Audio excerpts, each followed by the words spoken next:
मंडळी नमस्कार, मी विलास बडे. तुम्ही पाहताय आपला महाराष्ट्र आणि पुढच्या अर्ध्या तासात आपण जाणून घेणार आहोत महाराष्ट्राची बित्तम बातमी, महाराष्ट्राच्या राजकारणात घडणारी एक महत्त्वाची घडामोड. अजितदादा पवार यांच्या अकाली निधनाच्या नंतर बारामती जी पोटनिवडणूक सुरू आहे त्या पोटनिवडणुकीमध्ये एक नवा ट्विस्ट आलाय. तिकडे राहुरीत सुद्धा नवं राजकारण घडतंय. या सगळ्या घडामोडी आणि खरात भोंदूच्या अनेक करामती आणि त्या सगळ्याबद्दल आपण पुढच्या अर्ध्या तासात जाणून घेऊया. सुरुवातीला आपण बातमी जाणून घेऊया खरात संदर्भातली. एक नवा ट्विस्ट. खरातचा सीडीआर दमानियांनी बाहेर काढला. त्यातून भोंदू खरातच्या संपर्कात कोण आणि का होतं, किती वेळ होतं, कोणाची किती जणांना कॉल झाले हे त्यांनी समोर आणलं आणि महाराष्ट्रात एकच खळबळ उडाली. पण आता सीडीआरच्या मुद्द्यावरून सामाजिक कार्यकर्त्या अंजली दमानिया आणि सुषमा अंधारे या दोघीच आमने सामने आल्यात. अंजली दमानिया या एक सामाजिक कार्यकर्ता आहेत, पण त्या रॉच्या प्रमुख नाही. काहीही असलं कारण तरी हा ब्रीच ऑफ प्रायव्हसी आहे, हे गंभीर आहे.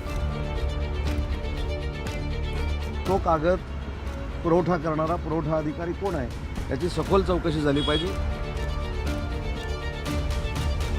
सामाजिक कार्यकर्त्या अंजली दमानियांनी भोंदू अशोक खरातच्या मोबाईलच्या सीडीआर मधील माहितीद्वारे केलेल्या गौप्यस्फोटानंतर राजकारण तापलं असून विरोधकांसह सत्ताधाऱ्यांनीही उपस्थित केलेले हे सवाल.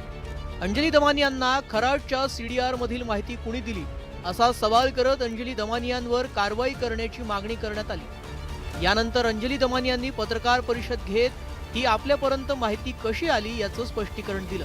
प्रश्न विचारला मी की तुम्ही कोण, तर म्हणे मी प्रायव्हेट डिटेक्टिव्ह आहे. आणि त्यांनी मला त्याचं नाव सांगितलं, त्याच्या कंपनीचं नाव सांगितलं. कोणाकडनंही मी कधी जन्मात अशा इल्लीगल गोष्टी मागत नाही, असले इल्लीगल धंदे करत नाही. आणि माझ्याकडे जी माहिती आली ती पहिली मी यंत्रणांना पाठवली, ती मी दाते सरांना पाठवली, सीएम HM सुद्धा आहेत, गृहमंत्री आहेत त्यांना पाठवली, आणि तेजस्वी सातपुते मॅम ज्या SITच्या हेड आहेत त्यांना पाठवली. नंतर मी ती क्लाउडवर टाकली. त्याच्यात जेवढ्यांचे फोटो होते तेवढ्यांचे नंबर, काही नंबर माझ्याकडे होते, काही नंबर मी पत्रकारांकडनं घेतले आणि ते त्याच्यावर सर्च केले. 2 दिवसांपूर्वी सामाजिक कार्यकर्त्या अंजली दमानिया यांनी भोंदू अशोक खरातच्या सीडीआर अहवालाचा हवाला देत मोठे दावे केले. यात महिला आयोगाच्या माजी अध्यक्षा रुपाली चाकणकर, प्रतिभा चाकणकर, मंत्री चंद्रकांत पाटील, राष्ट्रवादीचे प्रदेशाध्यक्ष सुनील तटकरे, मंत्री आशिष शेलार आणि खरातचे कॉल झाल्याचा दावा दमानियांनी केला होता. शिवसेनेचे मंत्री संजय शिरसाट यांनी अशोक खरातला 10 फोन कॉल्स, तर शिवसेना उभाटाचे आमदार मिलिंद नार्वेकरांनी खरातला 8 फोन कॉल्स केल्याचा दावा दमानियांनी केला आहे.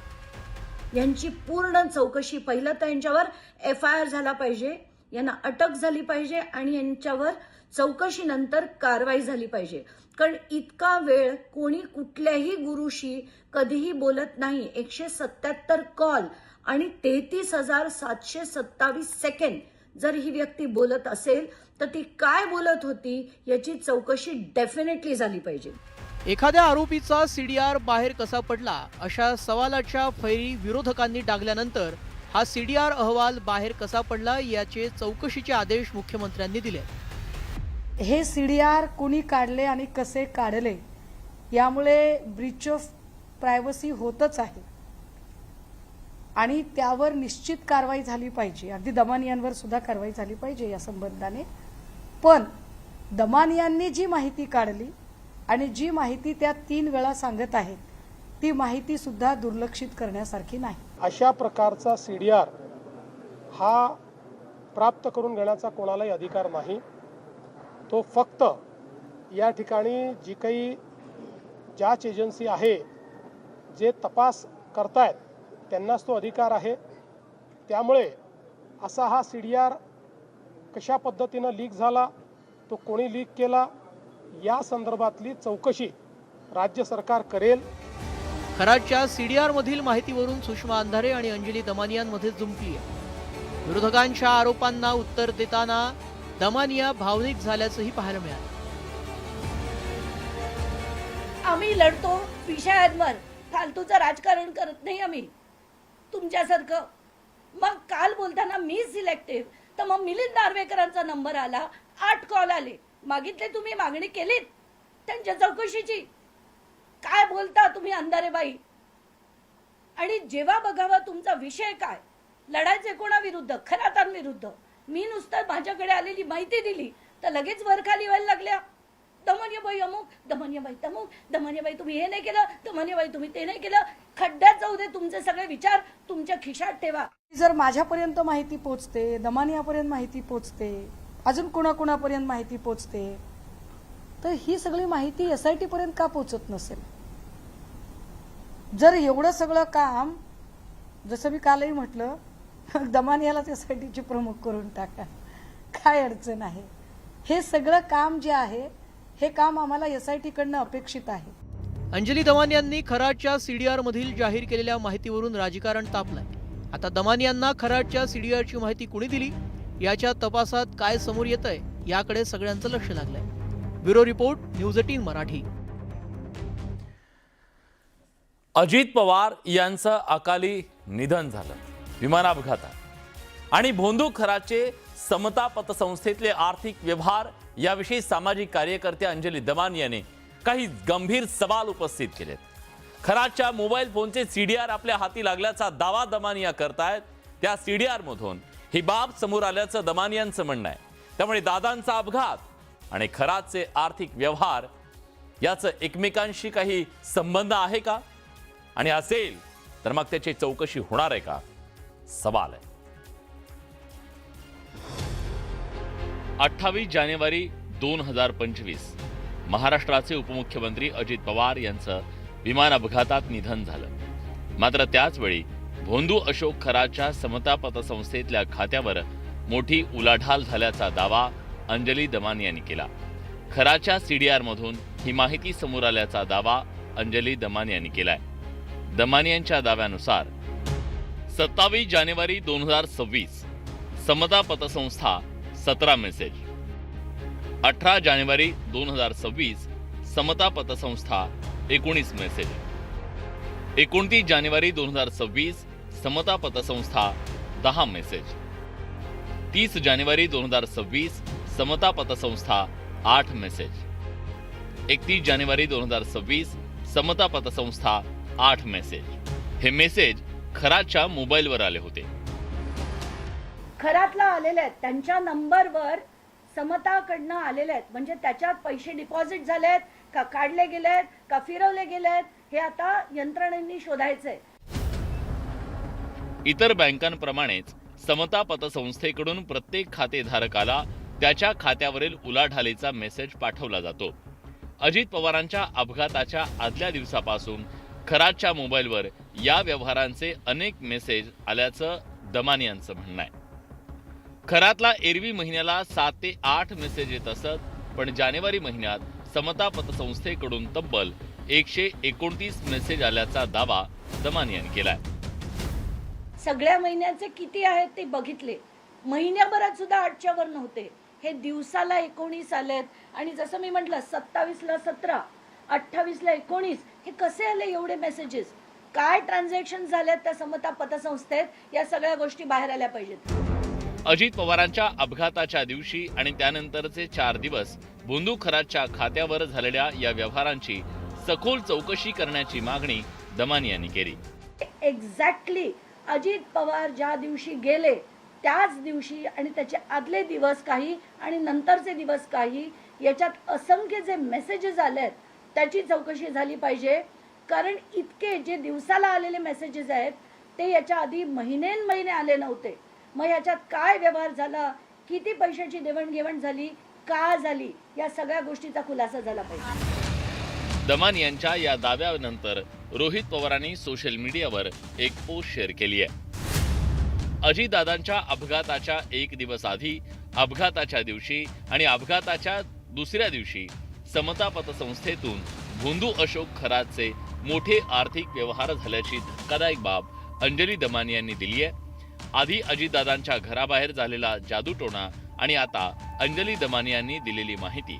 भोंदू खराचा VSR कंपनीच्या विमानांमधून अनेकदा झालेला प्रवास आणि त्याचे अनुयायी हे सगळं बघता अजितदादांच्या अपघाताशी खराचा काही संबंध आहे का या संदर्भातला संशय अधिक गडद होतोय.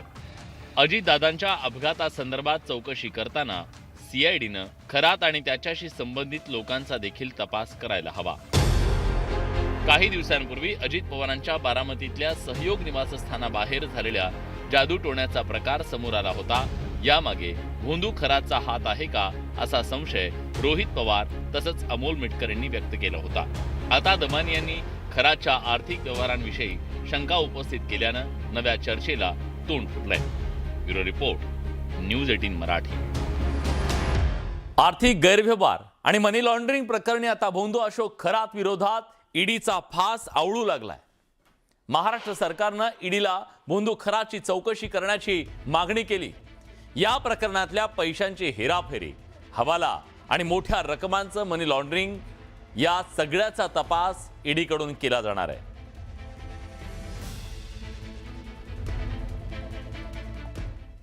आपण समजून घेऊया हे सगळं प्रकरण नेमकं काय आहे ग्राफिक्सच्या माध्यमातून. खरातचे आर्थिक व्यवहार आता ईडीच्या रडारवर आलेले आहेत. खरात विरोधातल्या 12 गुन्ह्यांपैकी 2 गुन्ह्यांची सध्या चौकशी सुरू आहे. खरातकडून मोठ्या प्रमाणात मनी लॉन्ड्रिंग झाल्याचा संशय व्यक्त केला जातोय. परदेशात सुद्धा त्यानं पैसे पाठवले का या सगळ्याचा तपास केला जाणार आहे. खरातची विविध बँका, पतसंस्थांमध्ये 132 खाती आहेत. काय मॅनेज करत असे 132 खाती. खरातकडून भक्तांच्या कागदपत्रांचा गैरवापर करण्यात आला. कागदपत्र त्यांची, खाती हा वापरायचा. पैशांची खूप मोठ्या प्रमाणात अफरातफर केली का.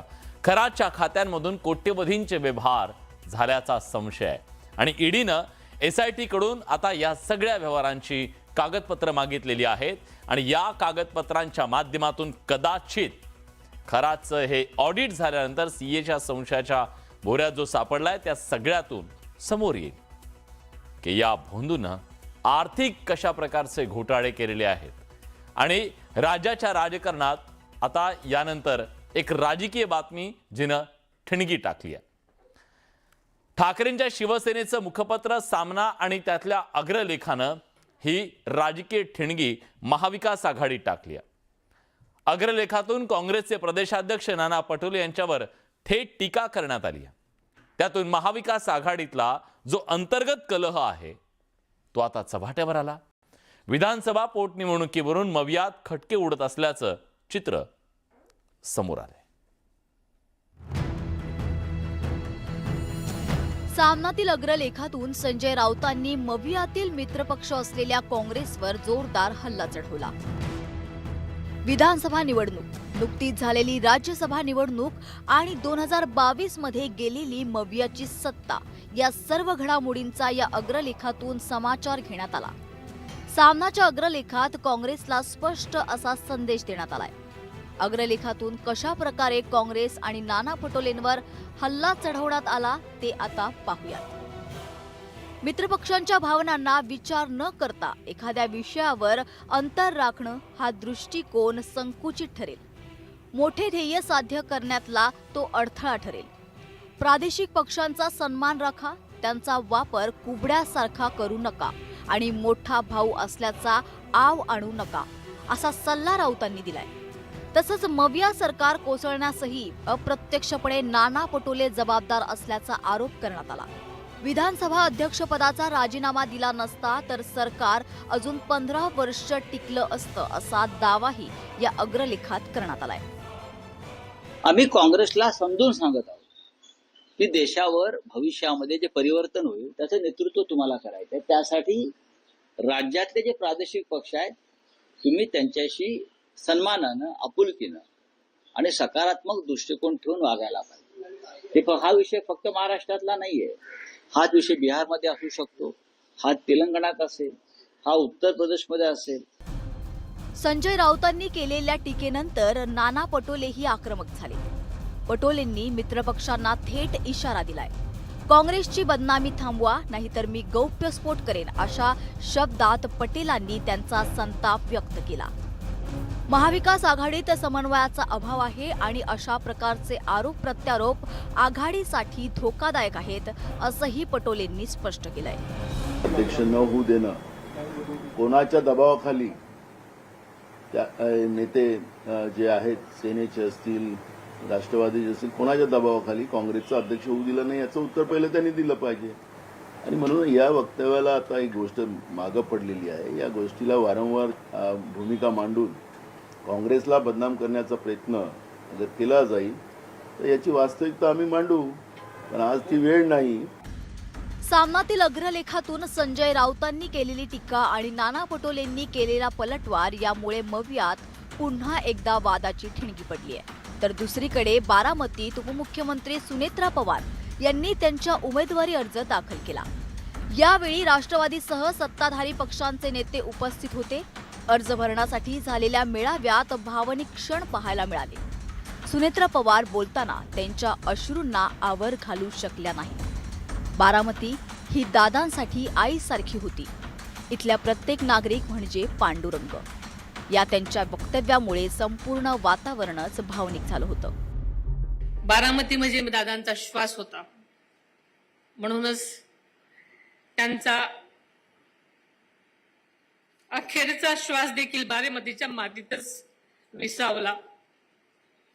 बारामतीतल्या प्रत्येक झाडात, फुलात, पानात, रस्त्यात, शाळेत, नदीच्या इमारतीत दादांचा स्पर्श आहे. बारामतीत भावनिक वातावरणात सुनेत्रा पवारांनी अर्ज दाखल केला. मात्र बारामतीत सुनेत्रा पवारांच्या विरोधात काँग्रेसनं उमेदवार दिलाय. शनिवारी मातोश्रीवर झालेल्या बैठकीत उद्धव ठाकरे यांनी सुनेत्रा पवारांना पाठिंबा देण्यावर शिक्कामोर्तब केला. त्यातच आता संजय राऊतांच्या अग्रलेखामुळे ठाकरेंची शिवसेना आणि काँग्रेसमधील दरी पुन्हा वाढली आहे. ही वाढलेली दरी मवियाच्या भवितव्यासाठी घातक ठरण्याची शक्यता नाकारता येत नाही. संतोष गोरे, न्यूज 18 मराठी, मुंबई. अजित पवारांच्या निधनाच्या नंतर बारामतीची ही पोटनिवडणूक होणार आहे. उपमुख्यमंत्री सुनेत्रा पवारांनी पोटनिवडणुकीसाठी अर्ज भरला. अर्ज भरताना राष्ट्रवादीचे सगळे दिग्गज नेते उपस्थित होते, तर भाजपचे चंद्रशेखर बावनकुळे, शिवसेनेकडून एकनाथ शिंदे उपस्थित होते. सुनेत्रा पवारांच्या समर्थनार्थ कार्यकर्त्यांनी घोषणाबाजी केली. अर्ज भरण्याआधी सुनेत्रा पवार अजित पवारांच्या विद्याप्रतिष्ठान इथल्या स्मृतीस्थळी जाऊन त्यांनी अभिवादन केलं. यावेळी सुनेत्रा पवार भावूक झाल्याचं पाहायला मिळालं. ही जीवनातली अत्यंत कठीण निवडणूक आहे. खरं सांगायचं तर अशी वेळ कोणावरच येऊ नये. आणि ही निवडणूक माझी नाही, ही सगळी बारामतीकरांची निवडणूक आहे. कारण बारामतीकर म्हणजेच अजितदादा आणि अजितदादा म्हणजेच बारामतीकर. त्यामुळे ही निवडणूक सबंध बारामतीकरांनी हातात घेतली आहे. सगळ्यात मोठ्या पक्षांनी पण भरला आहे काँग्रेसनी. तर जर काँग्रेसनी असं ठरवलं आहे तर मला नाही वाटत बिनविरोध होणार. तर आम्ही समोर जाऊ आणि चांगल्या मतांनी निवडून येऊ. तुम्ही प्रयत्न केलेत का? चर्चा सुरू आहेत का? कुणाकुणाशी बोलणं झालंय? आपण ज्यांना राजकारण समजतं, ज्यांना पॉलिटिकल मॅच्युरिटी आहे, त्यांच्यावर कधी माणूस प्रयत्न नाही करत. त्यांना स्वतःच कळायला पाहिजे काय करायचं आणि काय नाही. समजलं? आता कसं आहे, पक्ष जर तुम्ही बघितला गेल्या 10 वर्षामध्ये कुठे होता आणि कुठे चाललाय, तर अशा विचाराने जे ते करतात ते डिसिजन, त्याच्यामुळेच तो तिकडे चाललाय. अजित पवारांच्या अकाली निधनामुळे आम्हाला दुःख आहे. त्यामुळे पवार कुटुंब प्रमुख म्हणून बारामतीची निवडणूक न लढवण्याचा निर्णय माझा होता, असं वक्तव्य ज्येष्ठ नेते शरद पवार यांनी केलं. काँग्रेसनं बारामतीत उमेदवार देण्याचा निर्णय घेतला, तो त्यांचा अधिकार आहे. लोकशाहीत सगळ्यांना निवडणूक लढवता येते अशी भूमिका त्यांनी मांडली. त्याचबरोबर काँग्रेस पक्षावर वक्तव्य करण्याएवढी परिपक्वता पार्थ पवार यांच्याकडे आहे की नाही याबाबत काही सांगू शकत नाही, असं पवार म्हणाले.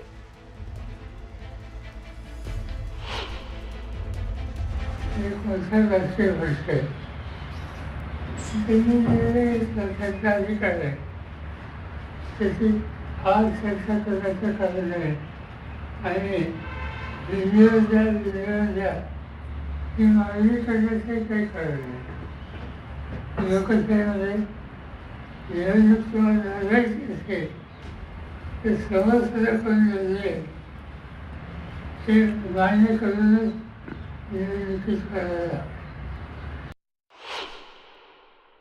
पवार कुटुंब जे आहे त्या कुटुंबामध्ये एक पद्धत आहे कुटुंबप्रमुख त्याचा त्याची भूमिका राष्ट्रीय वाटेल ही आमच्या कुटुंबात वाढलेली आहे आणि आज कुटुंबप्रमुखानं माझ्या जबाबदारी आहे त्यामुळे आम्ही ठरवलं की हे कार्यकाळ आहे तो आपण जायचे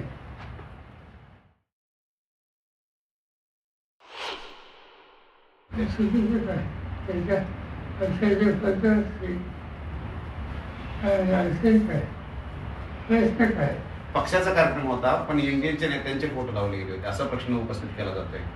एनडीएमध्ये आहेत ना तिथल्या एका बॅनरवर तुमचाही फोटो आहे. आलं असेल तर ते चुकीचं आहे.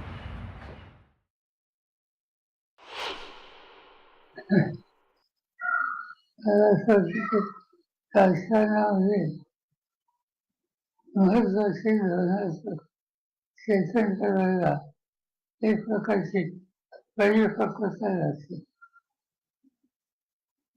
ती कितपत आहे हे आज मी सांगू शकत.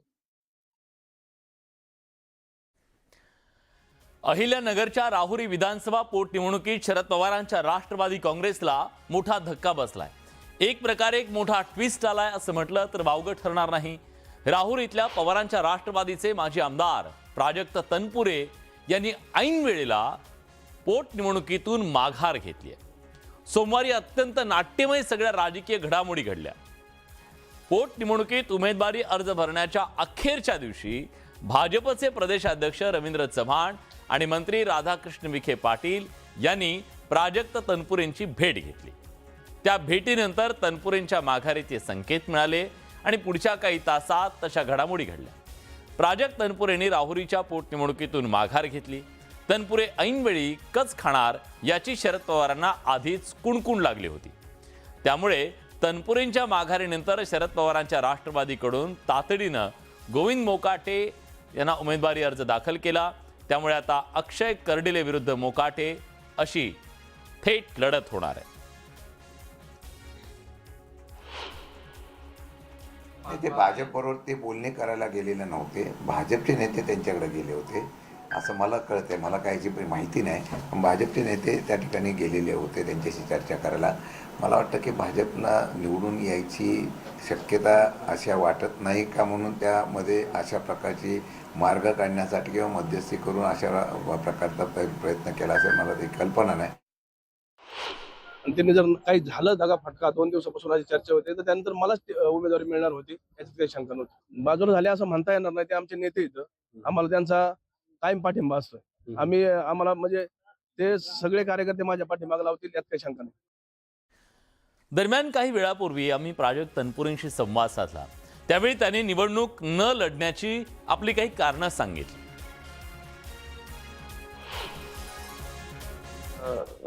पालकमंत्री आमच्या जिल्ह्याचे आणि प्रदेशाध्यक्ष हे माझ्या भेटीला आले आणि त्यांनी मला विनंती केली की हे स्वर्गीय शिवाजी कर्डिले वारलेले आहेत आणि त्यांच्या मुलाला आपण द्यायची विनंती केली. मी त्यांना हे सांगितलं की माझंही कारण फक्त जे आहे की आमच्या तालुक्याचा उमेदवार हवा आमदार हवा ही या तालुक्यातल्या जनतेची भावना आहे. ही मी कधी असं बोललेलं नाही की मी भाजपच्या वाटेवर आहे. मुख्यमंत्री फडणवीसांसोबत तुमची जवळीक वाढली आहे असंही बोललं जात आहे. नाही मी फक्त एका वाक्यात माझ्या एका भाषणामध्ये एका त्यांच्या योजनेचं फक्त कौतुक केलं. याचा अर्थ चांगल्या कामाला चांगलं म्हटलं मी जवळीक वाढली वगैरे असा अर्थ काढता येणार नाही. इथले काही समीकरण आहेत इथले काही विषय आहेत. मला पक्षाचा आग्रह होता. मी जयंत पाटील साहेबांनाही नम्रपणे सांगितलं की सगळा विषय बघता थांबलेलं मला योग्य राहील. हे कधी काळी मुंबईत अंडरवर्ल्ड सक्रिय होतं. तेव्हा या मुंबईमध्ये गँगवॉर व्हायचं. रस्त्यावर मुर्दे पडायचे. हळूहळू या टोळ्या आता पोलिसांनी संपवल्या. पण गँगवॉरचं हे लोण आता ग्रामीण भागाकडे वळलंय का हा प्रश्न विचारण्याचं कारण मराठवाड्यातल्या नांदेड सारख्या शहरात गेल्या 48 तासात 5 जणांचे मुर्दे पडले. त्यामुळे कायदा सुव्यवस्थेवर गंभीर सवाल निर्माण केले जात आहेत. नांदेडमध्ये खुनाचं सत्र थांबेना. गेल्या 48 तासात 5 जणांची हत्या. पोलिसांचा आरोपीवर गोळीबार. नांदेडमध्ये कायद्याचे अक्षरशः धिंडवडे निघाले आहेत. गुन्हेगार मोकाट झाल्याचं सध्या चित्र आहे. हे नांदेड आहे की झारखंडचं वासेपूर असा प्रश्न नांदेडकरांना पडलाय. टोळीयुद्ध रस्त्यावर पोहोचलाय. गुन्हेगारी टोळ्या रस्त्यावर एकमेकांचे मुर्दे पाडतायत. गेल्या 48 तासात 1-2 नव्हे तर तब्बल 5 जणांची हत्या झाली आहे. त्यामुळे नांदेड हादरून गेलंय. सोमवारी नांदेड शहरातील श्रीनगर भागात सोनू कल्याणकरची जुन्या वादातून हत्या करण्यात आली आहे. नांदेड शहरामध्ये गेल्या 48 तासांमध्ये 5वा मर्डर झाला, म्हणजे 5वा खून झालेला आहे. आता मी आहे त्याच ठिकाणावरती. नांदेड शहरातील हे अत्यंत वर्दळीचं ठिकाण आहे श्रीनगर. याच भागामध्ये सकाळी 6 वाजेच्या सुमारास सोनू कल्याणकर नामक एका युवकाचा खून करण्यात आला. धारदार शस्त्राने वार करून त्याच्यावरती या भर रस्त्यावरती त्याच्यावरती हल्ला झाला आणि त्या हल्ल्यात त्याचा मृत्यू झाला. त्याच्या मृत्यूचं कारण अस्पष्ट आहे. सोनू कल्याणकरच्या मारेकऱ्यांपैकी एक अंकुश गंदमवार हत्येनंतर फरार झाला होता. त्याला पोलिसांनी एका शेतात गाठलं. आरोपी अंकुशनं पोलिसांवर गोळीबार केला तर पोलिसांनीही त्याला बंदुकीतून प्रत्युत्तर दिलं. त्यात अंकुश जखमी झाला. त्यांची पाठलाग करत असताना ते शेताकडे पळाला आणि आमची टीमवर त्यांनी फायर करण्याचा प्रयत्न केला. एक फायर केला पण फायर झाली नाही. परत कॉक करून फायर करत होता सेल्फ डिफेन्समध्ये आणि त्यांची आजूबाजूचे पब्लिक आणि स्टाफचे डिफेन्समध्ये. प्रत्युत्तरमध्ये आमचे PSI मिलिंद सोनकांबलेनं पण त्यांच्यावर कमरचे खाली एक सेल्फ डिफेन्समध्ये फायर केलेला आहे. नी जवळ त्यांना इंजुरी आहे आणि सध्या गव्हर्नमेंट हॉस्पिटलमध्ये अंकुश गंदमवार ऍडमिट आहे. नांदेड शहरात गुंड टोळ्यांनी हैदोस घातलाय. गेल्या शुक्रवारी रात्री सदा टोळीचा म्होरक्या अर्जित चव्हाण याची हत्या करण्यात आली. तो धुरंदर सिनेमा पाहून परतत असताना वाटेत साई लाला टोळीच्या मोहम्मद अरबाज, सय्यद आवेज आणि त्यांच्या साथीदारांनी अर्जितला संपवलं. याच वेळी अर्जितच्या साथीदारांनी केलेल्या हल्ल्यात मोहम्मद अरबाज याचा मृत्यू झाला. या हल्ल्यात जखमी झालेला आवेज रुग्णालयात गेला होता. दोन्ही गँगवर मोठी क्राईम हिस्ट्री आहे आणि पोलीस करून जे स्ट्रॉंगेस्ट पॉसिबल प्रतिबंधक कारवाई सुद्धा झालेला होता. MPDA आणि हद्दपार सारखा. आणि हा दोन्ही गँगची रायबलरीमध्ये E² जवळ रात्री इन्सिडेंट झाला. अर्जितच्या हत्येनंतर सूडनाट्य पेटलं. अर्जितचा भाऊ प्रदीप आणि वडील गजानन चव्हाण यांनी आवेजला रुग्णालयाच्या आवारातच गाठलं आणि तिथंच सपासप वार करत आवेजची हत्या केली. नांदेडमध्ये गेल्या काही दिवसात 5 जणांच्या हत्या घडल्यात. यावरून नांदेडमध्ये पोलिसांचा धाक उरला नाहीये का असा सवाल उपस्थित होतोय. गुन्हेगारांवर कडक कारवाईची मागणी केली जाते. जिल्हा आणि राज्यामध्ये गुन्हेगारीवर नियंत्रण ठेवण्याचं काम प्रशासन म्हणजे पोलीस डिपार्टमेंटचं आहे. आमचं पूर्ण सहकार्य राहील. कुठल्याही गुंडांना राजश्रय मिळणार नाही, मिळू नये हीच आमची भूमिका आहे. पोलिसांकडून कडक कारवाई करण्याची अपेक्षा आहे. नांदेडमध्ये रिंदा, कैलाश बिगानिया आणि विकी चव्हाण अशा अनेक गुंड टोळ्या सक्रिय आहेत. गुन्हेगारी टोळ्यांमध्ये वर्चस्ववादातून हे खून पडत असल्याचं पाहायला मिळत आहे. हे टोळी युद्ध पोलीस कसं रोखणार हाच खरा प्रश्न आहे. मुजीब शेखसह bureau report, news 18 Marathi, Nanded. यासोबत या बुलेटिनमध्ये आपण इथेच थांबतोय, पण बातम्यांचा हा सिलसिला असाच सुरू राहणार आहे. माझ्या सहकारी फरासोबत. धन्यवाद विलास. आपला महाराष्ट्रामध्ये पुढच्या अर्ध्या तासात आज दिवसभरातल्या सर्व बातम्यांचा वेगवान आढावा आपण घेणार आहोत. मात्र त्याआधी एक नजर टाकूयात इतरही महत्त्वाच्या बातम्यांवर. बारामतीची निवडणूक बिनविरोध करण्याचं काही कारण नाही. काँग्रेस उमेदवार दिला हा त्यांचा पक्षाचा निर्णय, शरद पवारांचं मत. उपमुख्यमंत्री सुनेत्रा पवारांनी भरला बारामती विधानसभा निवडणुकीचा उमेदवारी अर्ज. तर बारामती विधानसभा पोटनिवडणुकीसाठी आकाश मोरेंचा काँग्रेस पदाधिकाऱ्यांच्या उपस्थितीमध्ये अर्ज दाखल. राहुरी विधानसभा पोटनिवडणुकीमध्ये नवा ट्विस्ट. शरद पवारांच्या राष्ट्रवादीकडून गोविंद मोकाटेंनी भरला उमेदवारी अर्ज. प्राजक्त तनपुरेंची अखेर माघार घेतल्यानं मोकाटेंना उमेदवारी. खराचे सीडीआर कुणी आणि कसे काढले हा महत्त्वाचा मुद्दा. ज्यांनी सीडीआर काढले त्यांच्यासोबत ज्यांचे सीडीआर त्यांच्यावरही कारवाई करा, सुषमा अंधारेंची मागणी. कल्पना खरातकडून अटकपूर्व जामिनासाठी अर्ज. राहता न्यायालयामध्ये 4 तारखेला अर्ज केल्याची माहिती. शेतकऱ्याची लुबाडणूक आणि सावकारी प्रकरणात भोंदूसह पत्नीवरही गुन्हा. भोंदू खरात विरोधात ईडीनं फास आवळला. महाराष्ट्र सरकारच्या चौकशीच्या मागणीनंतर आर्थिक व्यवहारांची होणार चौकशी.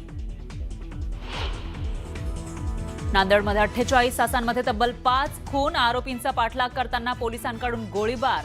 4 आरोपींना ठोकल्या बेड्या.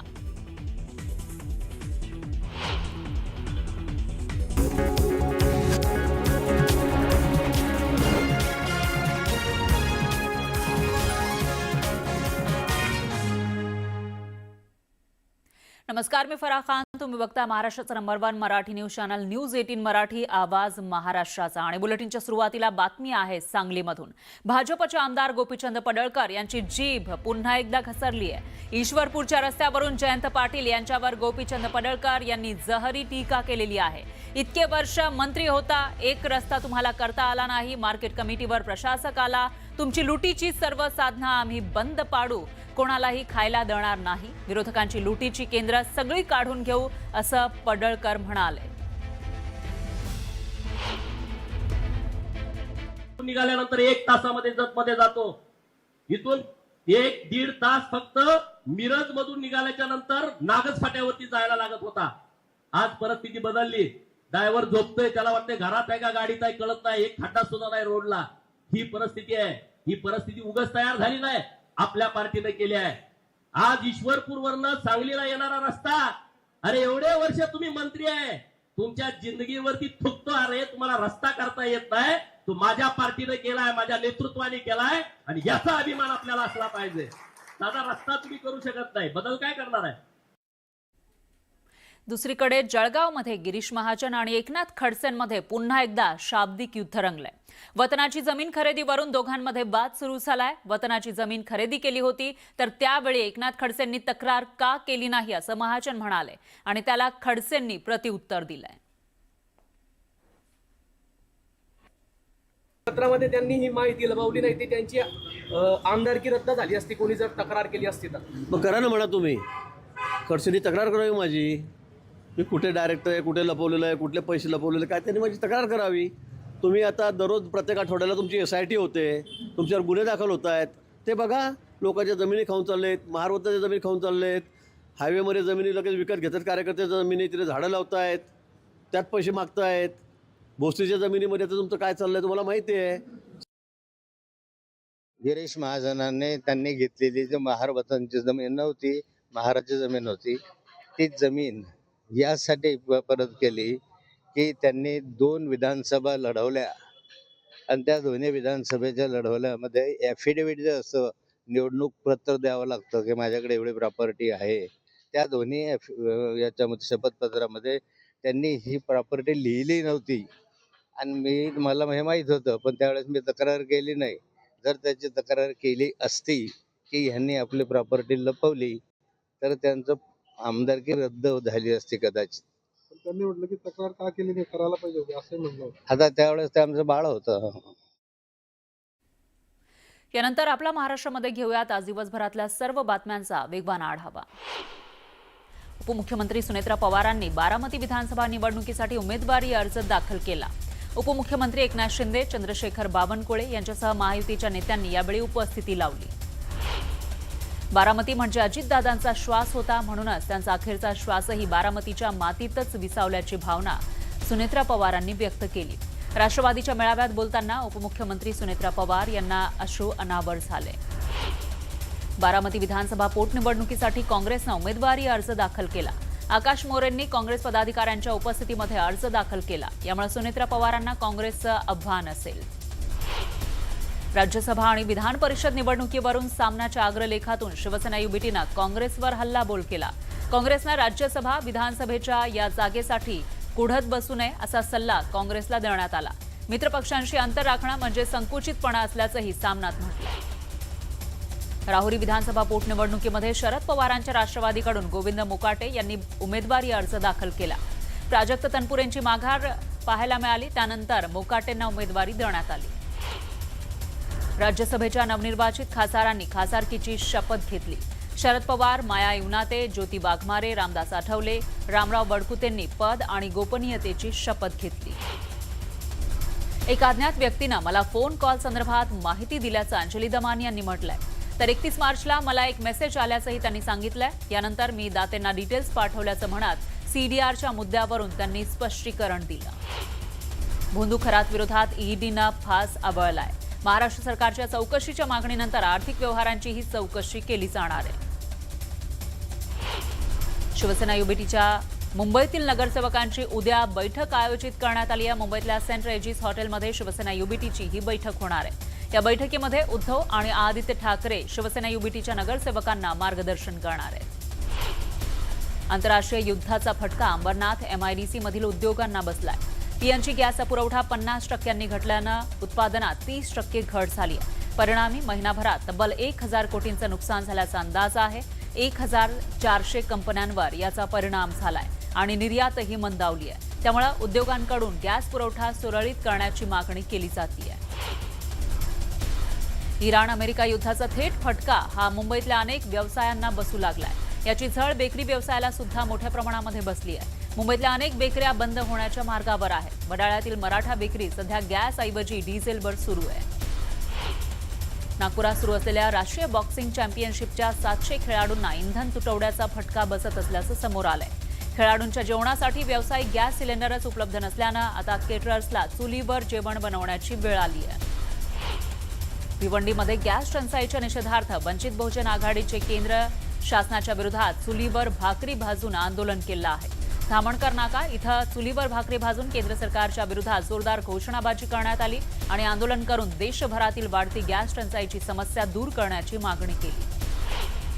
आखाती देशांमध्ये होणारी कांद्याची निर्यात मोठ्या प्रमाणामध्ये घटली आहे. कांदा निर्यात करण्यासाठी कंटेनर भाड्यात देखील मोठी वाढ झाली आहे आणि त्याचा फटका कांदा दराला बसतोय. सध्या लासलगावसह सर्वच बाजार समित्यांमध्ये कांद्याच्या भावात मोठी घसरण झाली आहे. अहिल्यानगर जिल्ह्यामध्ये गेल्या 2 ते 4 दिवसांपासून झालेल्या अवकाळी पाऊस आणि गारपिटीमुळे शेती पिकांचं मोठं नुकसान झालंय. संत्रा, मोसंबी, लिंबू आणि डाळिंब या फळबागांना मोठा फटका बसलाय. तातडीनं मदत देण्याची मागणी शेतकऱ्यांनी केली आहे. कोकणातील काजू उत्पादक शेतकरी यंदा मोठ्या संकटात सापडले. अवकाळी पाऊस, उष्णतेची लाट आणि बदलत्या वातावरणामुळे काजू उत्पादनात मोठी घट झाली आहे. बाजारामध्ये दर 160 ते 170 रुपये किलो मिळत असला तरी उत्पादन कमी असल्यानं शेतकऱ्यांचं नुकसान होत आहे. तातडीनं मदत करण्याची मागणी केली जाते. रत्नागिरीचा प्रसिद्ध हापूस आंबा यंदा सर्वसामान्यांच्या आवाक्याबाहेर गेला आहे. उत्पादनात मोठी घट झाल्यामुळे बाजारात दर गगनाला भिडले. 1 डझन हापूससाठी तब्बल 1000 ते 1200 रुपये मोजावे लागत आहेत. जळगाव जिल्ह्यामध्ये अवकाळी पाऊस, वादळी वारा आणि गारपिटीमुळे हजारो हेक्टरवरील पिकांचं मोठं नुकसान झालंय. तातडीनं पंचनामे करून मदतीची मागणी शेतकरी करतायत. जळगाव तालुक्यातल्या शिरसोली परिसरामध्ये वाढत्या उन्हाचा आणि तापमानाचा फटका आता थेट नागवेल उत्पादक शेतकऱ्यांना बसतोय. दिवसेंदिवस वाढणाऱ्या तापमानामुळे नागवेलची पानं करपली आहेत. त्यामुळे उत्पादनामध्ये मोठी घट होण्याची भीती व्यक्त केली जाते. पिंपरी चिंचवडमध्ये सायली सूर्यवंशी बेपत्ता झाल्यानं मोठी खळबळ माजली. सासरच्या मंडळींकडून अपहरण झाल्याचा संशय कुटुंबियांनी व्यक्त केला. या पार्श्वभूमीवर हिंदुत्ववादी संघटनांनी पोलिसांनी तातडीनं शोध घ्यावा अशी मागणी केली. पंढरपूरमध्ये भीशी का लावत नाही या कारणावरून नगरसेवकानं तिघांवर कोयत्यानं हल्ला केला. या प्रकरणी नगरसेवक लोकेश यादव, माजी नगरसेवक नागेश यादव यांच्यासह 20 जणांविरोधात गुन्हा दाखल करण्यात आला आहे. मुंबईमध्ये मनराज प्रतिष्ठानतर्फे मा शीला क्लिनिकच्या 4थ्या वर्धापन दिन साजरा करण्यात आला. यावेळी 1000 आशा सेविकांचा सन्मान करण्यात आला. सोहळ्यात गरजूंची मोफत वैद्यकीय तपासणी करून औषध वाटपही करण्यात आलं. सांगली शहर खुनाच्या घटनांनी हादरलंय. कौलापूर आणि कुपवाड शहरामध्ये खुनाच्या घटना घडल्या. कौलापूरमध्ये पहाटेच्या सुमारास दारूच्या नशेतून मित्रानंच मित्राचा खून केला, तर कुपवाडमधील कापसे प्लॉटमध्ये दुसऱ्या खुनाची घटना समोर आली. एकाच वेळी 2 खून झाल्यानं सांगली शहरात भीतीचं वातावरण आहे. अकोला शहरातल्या कौलखेड आणि खडकी परिसरामध्ये हाणामारीची घटना झाली आहे. अवघ्या 8 तासामध्ये छडा लावत सर्व आरोपींना अटक करण्यात आली आहे. यावेळी गुन्ह्यात वापरलेली वाहनं सुद्धा पोलिसांनी जप्त केली. भर बस्तीत झालेल्या मारहाणीच्या घटनेनं नागरिकांमध्ये दहशत पसरली होती. नागपुरात 14 वर्षांच्या अथर्व मनोरे अपहरण आणि हत्या प्रकरणात धक्कादायक उलगडा झालाय. शेजारी राहणाऱ्या जयराम यादवनंच खंडणीसाठी अथर्वचं अपहरण केलं होतं. या प्रकरणात पोलिसांनी 3ही आरोपींना अटक केली आहे. सध्या त्यांची कसून चौकशी सुरू आहे. भूम तालुक्यातल्या चिंचपुरामध्ये अक्षय ढगे नावाच्या शेतकऱ्याची 1.5 एकर बाग पावसामुळे उद्ध्वस्त झाली होती. आमदार तानाजी सावंत यांनी न्यूज 18 मराठीची बातमी बघताच शेतकऱ्याला तातडीनं 1.5 लाखांची मदत केली. तसंच द्राक्षबाग उभी करण्यासाठी पुढील सहकार्य करण्याचाही शब्द दिला. ठाणे ATS आणि दिल्ली स्पेशलच्या कारवाईमध्ये मोठा खुलासा झालाय.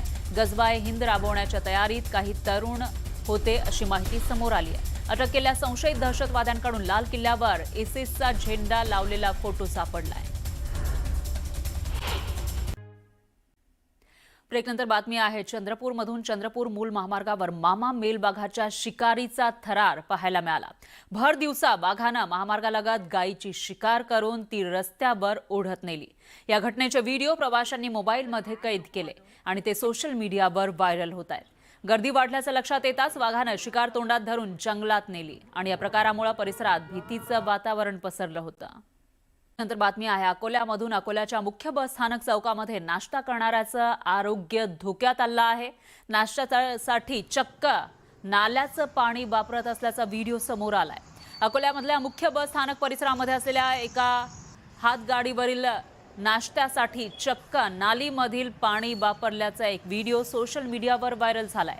हा व्यक्ती एका नालीमधील पाणी बादलीद्वारे आपल्या नाश्ता सेंटरवर नेत असल्याचं या व्हिडिओमध्ये दिसतंय आणि यामुळे नागरिकांचं आणि प्रवाशांचं आरोग्य धोक्यात असल्याचं चित्र आहे.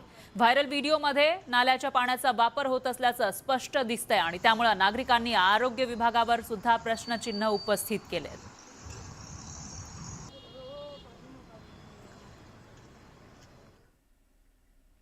दरम्यान अकोला शहरातल्या कौलखेड आणि खडकी परिसरामध्ये हाणामारीची घटना झाली. यानंतर पोलिसांनी अवघ्या 8 तासात छडा लावत सर्व आरोपींना अटक केली. यावेळी गुन्ह्यात वापरलेली वाहनं सुद्धा पोलिसांनी जप्त केली. भर बस्तीमध्ये झालेल्या मारहाणीच्या घटनेनं नागरिकांमध्ये दहशत पसरली होती. दुसरीकडे पंढरपूरमध्ये धक्कादायक घटना समोर आली आहे. भिशी का लावत नाही या कारणावरून नगरसेवकानं तिघांवर कोयत्यानं हल्ला केला. या प्रकरणी नगरसेवक लोकेश यादव, माजी नगरसेवक नागेश यादव यांच्यासह 20 जणांविरोधात गुन्हा दाखल झालाय. हल्ल्यात जखमी झालेल्यांवर उपचार सुरू आहेत आणि पोलिसांनी पुढील तपासाला सुरुवात केली आहे. लोकेश यादव हे भालके गटाच्या तीर्थक्षेत्र विकास आघाडीचे नगरसेवक असल्याची माहिती आहे. पाहुयात पुढची बातमी. शिर्डीमधील अवैध सावकारी आणि जमीन व्यवहार प्रकरणामध्ये अशोक खरातच्या विरोधातील तपास अधिक गतीनं सुरू आहे. या प्रकरणामध्ये अटकेत असलेल्या 2 आरोपींची पोलीस कोठडी आज संपतीये आणि त्यांना पुन्हा राहता न्यायालयामध्ये हजर केलं जाणार असल्याची माहिती समोर आली होती. तपासादरम्यान आरोपींकडून खरातच्या 132 खात्यांबाबत धक्कादायक माहिती समोर आली आहे. दरम्यान समता पतसंस्थेतील 100 खात्यांपैकी आतापर्यंत 19 जणांची चौकशी पूर्ण झाली आहे. परब यांच्या फिर्यादीवरून अशोक खरात आणि पतसंस्थेच्या व्यवस्थापकावर गुन्हा दाखल करण्यात आलाय.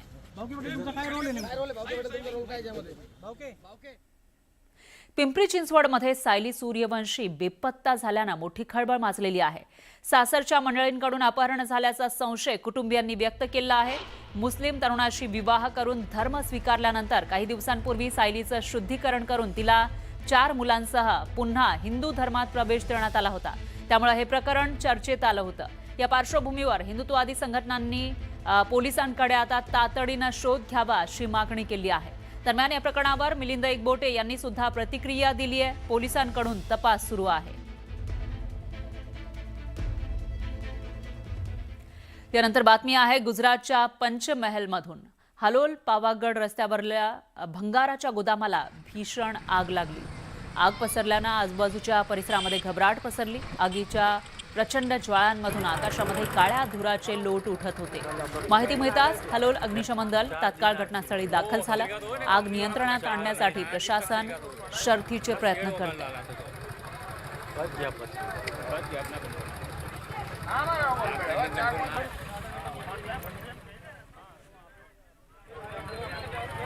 आणखी एक धक्कादायक बातमी आहे. चक्क कल्याणच्या स्कायवॉकवर दुचाकीनं प्रवास करण्यात आला आहे. या घटनेचा व्हिडिओ व्हायरल झालाय. कल्याणमधल्या स्कायवॉकवर 2 दुचाकीस्वार स्कूटी घेऊन जातानाचा व्हिडिओ सोशल मीडियावर व्हायरल झालाय.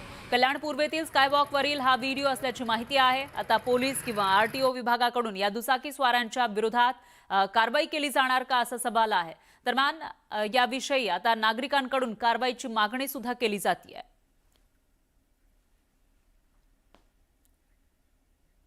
यानंतर आपला महाराष्ट्रामध्ये पुन्हा घेऊयात बातम्यांचा वेगवान आढावा. मीरा भाईंदरमध्ये धर्मांतर आणि कौटुंबिक अत्याचाराच्या प्रकरणात काशीगाव पोलिसांनी मोठी कारवाई केलेली आहे. गुलशन पटेल यांना अटक केली आहे. पोलिसांच्या माहितीनुसार गेल्या काही दिवसांपासून गुलशन पटेल यांच्या हालचालींवर लक्ष ठेवलं जात होतं. नाशकात आगामी सिंहस्थ कुंभमेळ्याच्या पार्श्वभूमीवर वृक्षतोड केली जात असल्याचा आरोप होतोय. रस्त्याच्या मधोमध येणारी भली मोठी झाडं महापालिकेकडून तोडली जात आहेत आणि याविरोधात वृक्षप्रेमींनी आक्रमक भूमिका घेतली आहे. काही ठिकाणी आंदोलकांनी थेट झाडांवर चढून आंदोलन केलं आणि वृक्षतोड रोखण्याचा प्रयत्न केला.